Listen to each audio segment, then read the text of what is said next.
Thank you very much, Dr. Edge, and I thank the Breast Forum for this platform. Good evening, everyone. I've been introduced, so I just get straight into it. I'll be presenting adjuvant breast radiotherapy. I have no conflicts of interest. The content of the presentation will just go over a basic introduction, non-invasive breast cancer radiotherapy with tumor bed boost, partial breast irradiation, as well as post-mastectomy radiotherapy. The doses prescribed looking at conventional and hypofractionation, cardioprotection using the special techniques in radiotherapy. The aim of adjuvant radiotherapy is to eradicate microscopic tumor deposits remaining following surgery for patients treated by either breast-conserving surgery or mastectomy, while limiting toxicity to the normal surrounding tissue. The benefit of this treatment is reducing the risk of local regional recurrence and improves breast cancer-specific and overall survival. The benefit of whole breast radiotherapy for ductal carcinoma in situ has been shown in the 2009 meta-analysis of radiotherapy compared with no further treatment following a lumpectomy. The radiotherapy resulted in a reduction in the risk of all ipsilateral breast events. And in addition to that reduction, equal survival benefit to that after mastectomy was shown in a report of the long-term follow-up of the National Surgical Breast and Bowel Project B17 study. For patients with low-risk ductal carcinoma in situ, the risk of recurrence is rather low, thus omitting radiotherapy may be an option. To date, we don't have supporting data that tumor bed boost would have any indication in ductal carcinoma in situ. Whole breast radiotherapy following breast-conserving surgery will reduce the 10-year risk of any recurrence, including local, regional, and distant, by 15% and 15-year risk of breast cancer-related mortality by 4%. These benefits of whole breast radiotherapy were demonstrated by the 2011 meta-analysis performed by the Early Breast Cancer Trialist Collaborative Group, which included over 10,000 women who were either pathologically node negative or positive in the 17 studies. This is just the illustration of the results I've just presented above. The tumor bed boost further gives 50% relative risk reduction, and two studies that showed the impact of the radiotherapy boost in France and Amsterdam suggested that it results in a lower rate of recurrences and, as a result, lower rate of subsequent mastectomies. However, there was no appreciable benefit in the overall survival. We offer tumor bed boost for patients with high risk factors, as listed: young age below 50 years, high-grade disease, lymphovascular invasion, extensive ductal carcinoma in situ, and non-radical tumor excision, where re-resection is not advocated. When we contour, we use two expert consensus guidelines, mainly the Radiation Therapy Oncology Group or the European Society of Radiotherapy and Oncology. These two main guidelines have slight differences, where the RTOG looks at contouring in the early and locally advanced breast cancer using bony landmarks and muscular landmarks. The ESTRA guidelines is slightly different because it's designed mainly for the early breast cancer using vessels to separate nodal stations, as opposed to the image below showing how the RTOG guidelines will use the pectoralis minor muscle as a guide for the different axilla levels, as opposed to contouring around the different vessels. I'm not going to go into too much detail, otherwise we'll be here all evening. Target volume and organ address delineation for breast radiotherapy is best achieved by using CT-based treatment planning, where we would contour the target structures, mainly the clinical target volume being the breast or tumor breast after breast-conserving surgery, or the chest wall after a mastectomy. We also include the axillary lymph nodes, supraclav, internal mammary as per their indication, and of course the organs at risk, which are our dose limiting structures. So just a basic overview for our surgical colleagues as to what is it that we are actually contouring in a patient who's being offered whole breast radiotherapy with a tumor bed boost. In the red outline, we can see the image of the whole breast encompassing the breast tissue. Then the tumor bed is guided by the surgical clips that the surgeon would leave. We add a margin of 15 millimeters for the microscopic clinical target volume of the tumor bed. And then we would further add 5 millimeters for the planning target volume, because that would account for setup errors during the treatment. And these other views is just the same delineation in other views to appreciate that when there is a breast tissue, it's easy to see the superior border and the inferior border of the actual breast tissue, as opposed to when there's no breast there. And I wanted to just also illustrate the tangential beams that we would use to treat a 3D conformal breast cancer patient, which is the medial and lateral tan fields that are opposing, which is the standard beam arrangement. Management of the axilla in early breast cancer is mainly dependent on the result of the sentinel node biopsy, where if there is micrometastases, where there is less than 2 millimeter size nodes, or a negative axilla, then no further axillary treatment would be required.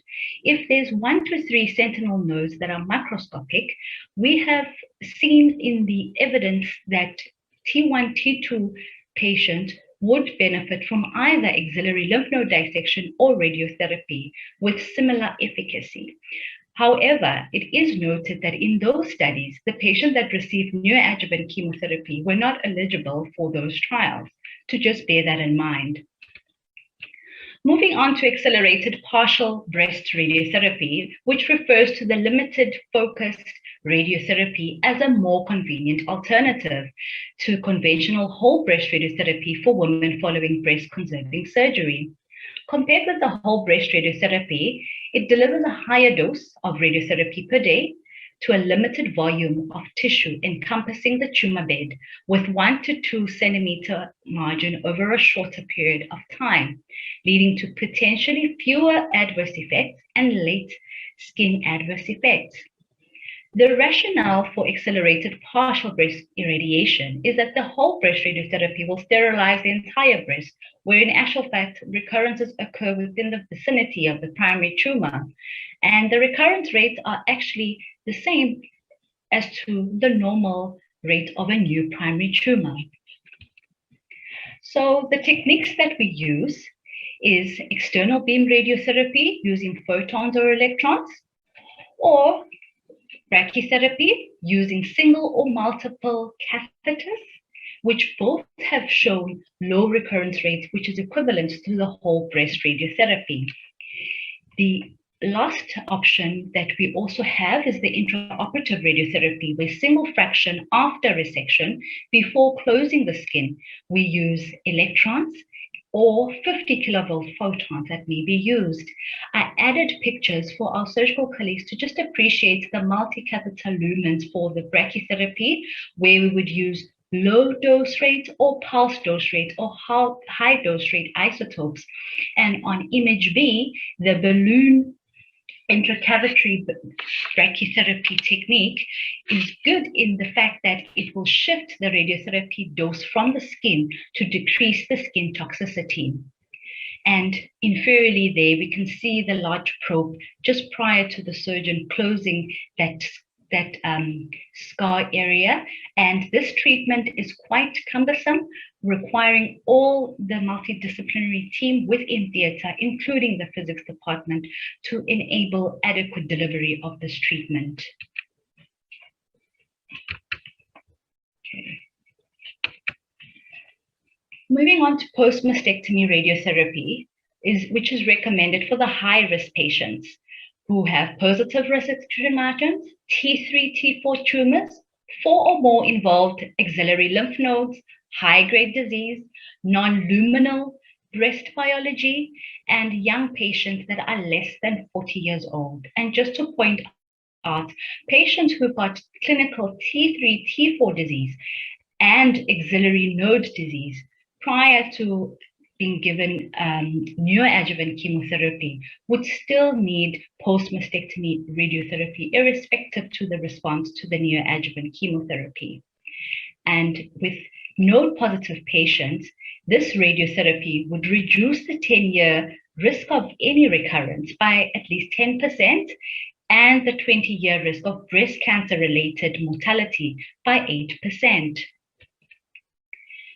So with post-mastectomy radiotherapy, the benefits include local regional disease-free survival, overall disease-free survival, and breast cancer-specific survival. When we incorporate the original lymph nodes, we're just going to focus on the images because we all know the indications of when we would treat which part of the axilla. But just to illustrate, when we have contoured the axilla, guided by the pectoralis minor muscles as per the RTOG guidelines, which we often use in our center, if we are incorporating the supraclavicular fossa, we would then add an anterior beam, which would be added to the tangential beams that I had shown in the earlier slides. And this would then be matched with the tangential beams, and we can appreciate if it's just the supraclavicular field that is being added, which is just this little box here, we just make sure that the borders, where the lateral border is just by the coracoid process, and we make sure that we come off the midline, off the spinal cord and larynx area. We flush the skin superiorly, and inferiorly on this image here, when we're going to be covering the axilla, internal mammary lymph node, as well as the supraclav, then our lateral border of the anterior beam would go lateral to the humeral head, which is the reason why we would have the humeral head as part of the organ at risk, whether it's the right or left, depending on the side that we are treating. And just another picture illustration that internal mammary lymph nodes are found running along the internal mammary arteries parasternally, and we would contour that down the first 3 intercostal spaces where we would find these internal mammary lymph nodes, and that would be encompassed within the tan field to cover the internal mammary nodes as well. We still await results from ongoing Taylor radiotherapy trials, which use recurrence scores for the randomization to the regional nodal radiotherapy to further inform our treatment approach when it comes to regional nodal radiation. Historically, the conventional dose for whole breast radiotherapy is treating the entire breast in 1.8 to 2 gray daily fractions over 4.5 to 5 weeks, totaling a dose of 45 to 50 gray in 25 to 28 fractions. Short fractionation, hypofractionation schedule has been associated with equivalent tumor control and fewer toxicities, which are now preferred for many patients. The term hypofractionation is the delivery of fewer, larger fractions greater than 2 gray per fraction of radiotherapy daily. This was extrapolated from the Canadian UK START A and B studies with limited data shown in the young patients, post-mastectomy patients, and regional irradiation, but it's been introduced and currently used in all the patient subgroups because it has shown non-inferiority in the high-risk breast cancer. It delivers more radiation per dose, but the overall treatment time is shorter. As opposed to 4.5 to 5 weeks, it's 3 weeks. We would deliver 40.05 at 2.67 gray daily for 15 days, or 42.5 gray in 16 fractions, with or without a boost, respectively, following the same indications for a tumor bed boost. Further hypofractionation is currently on ongoing prospective clinical trials. An example of the dose that's being used is 26 gray in 5 daily fractions, which came up during the COVID pandemic as treatment is trying to get shortened for less hospital stay and less hospital visits. So I just included a simple breast 3D conformal plan just to have an idea of what it is that we do. I know, of course, our private colleagues would use fancier techniques than us in the form of IMRT and VMAT. And just to illustrate to our radiation colleagues as well as our surgical team to understand the fuss around these breast plans. I mentioned the standard technique of the tangential beams that are opposing. And of course, when we're evaluating a plan, we would first do a quality check that we're treating the correct patients, correct dose, and correct volumes that have been drawn, including the organs at risk. So this patient had locally advanced breast cancer, getting radiotherapy to the right chest wall, axilla, supraclav, as well as the internal mammary lymph nodes. And we can see on the slide here on the left-hand side, the two main tangential beams, which are modified by wedges to account for the missing tissue anteriorly, which we know that radiotherapy travels in straight lines. There's multiple other beams that are within this plan because we've got other supplement beams that modify using MLCs and these white little blocks to modify and make the dose more homogeneous, as well as shielding areas that are hot, because we can appreciate our treatment volume here is quite small to try and get an even dose distribution. And we have shaded the clinical target volume because when we take off the beams and we look at this slide here on the right-hand side, where we start evaluating the actual dose distribution, these are called isodose curves. And according to the ICRU principles, we want 95% of our dose that we've prescribed to cover at least the entire prescription volume. And according to the ICRU, we want 95% of our dose to cover at least 95% of our volume. However, with the breast radiotherapy, it is difficult to meet the constraint of the dose distribution between 95% to 107%. We do accept doses of 90% to up to 110%. But just to also look at the 50% isodose, which we would put on to ensure that we're not going across the midline more than a centimeter and going into the contralateral breast, because that would deposit dose to the contralateral breast, leading to secondary malignancies. And we also look at our doses. Are we meeting our ICRU constraints? And if you look at the red line there, it's already going into the lung, and we cannot always cover that accurately with 3D conformal radiotherapy. So we have to also have give and take restrictions when it comes to 3D conformal radiotherapy, which is another need for better treatment modalities to better cover our targets.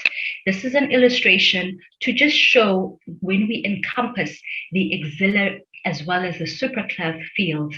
And lastly, once we are happy with the dose distribution, we look at the dose volume histogram to ensure that the dose distribution is good, but are our organs at risk with intolerance? And with this breast plan, we would be particularly concerned about the spinal cord, as well as the right lung, as well as the right humeral head. We will check the heart dose, but because we're treating the right, we still know that it is safe, because the problem comes with the left side of the breast. And then we get worried about the heart, which I will allude to in the next few slides. So when we're treating the left breast radiotherapy, cardiotoxicity is the main problem that we are concerned about, because it's related to both the volume of the heart irradiated as well as the dose delivered to that volume. Cardiac effects will include coronary artery disease, cardiomyopathy, pericardial disease, valvular dysfunction, and conduction abnormalities, which can develop from within 5 years of getting the radiotherapy treatment. And improvement in the radiotherapy technique will decrease the amount of the incidental radiation that is received by the heart. So what techniques can we use to try and reduce this dose? There's respiratory gating, deep inspiratory breath hold, intensity modulated radiation therapy, or volumetric modulated arc therapy, partial breast irradiation that we've discussed, and change the position to a prone position. When we look at the differences between supine and prone, we can appreciate on image A that the heart is within those tangential beams and it is getting the incidental radiotherapy whilst the patient is getting treated. But if the patient has large pendulous breasts, then the option of the prone position is appropriate. Although this also comes with its downfall because there could be underdosages in the breast tissue in the lateral and the medial aspects of the breast. The other downfall is if we need to incorporate the axilla as well as the supraclavicular areas, we cannot do that treatment with the patient in a prone position. The free breathing and deep inspiration breath hold, we can see the heart with the free breathing moves in and out of the treatment field there, as opposed to the deep inspiration breath hold technique, where the patient is actually trained to breathe using their lungs, where the diaphragm is flattened, with the chest rising, pulling the heart away from the chest wall. And there's usually an incorporation of the cone beam CT scan, which will take images and evaluate the treatment volume, because that's when the beam will go on during the deep inspiration. So this treatment, we are able to treat the target, ensuring that the heart is out of the treatment volume, but it requires a patient who's going to be able to be trained properly, who's able to cooperate during both simulation and daily for each treatment. This is just an illustration to further reiterate the beauty of the new techniques that have come in from 3D conformal radiotherapy into intensity modulated radiotherapy, volumetric modulated arc therapy, where we've got much higher dose intensity that can be offered to the actual target, and we can spare dose to the normal tissue and surrounding structures. But we now also have newer irradiation methods where there's been combination of both either the deep inspiration breath hold technique with IMRT or with VMAT. And this is a good example of how the change in the radiotherapy for the better has helped to be able to escalate the doses even further without depositing high doses to the surrounding organs at risk. But these techniques also come with their shortfall because this image typically illustrates the large area of the integral dose that the books would talk about that gets deposited over a large area of normal tissue. And this is the dose that we are concerned about because over time that can give rise to secondary malignancies. And with breast cancer patients, we know we've got a lot of young patients that we treat that will live that long to see those secondary malignancies in the future. But with that having said, it brings me to the end of my presentation, and I thank you for your attention.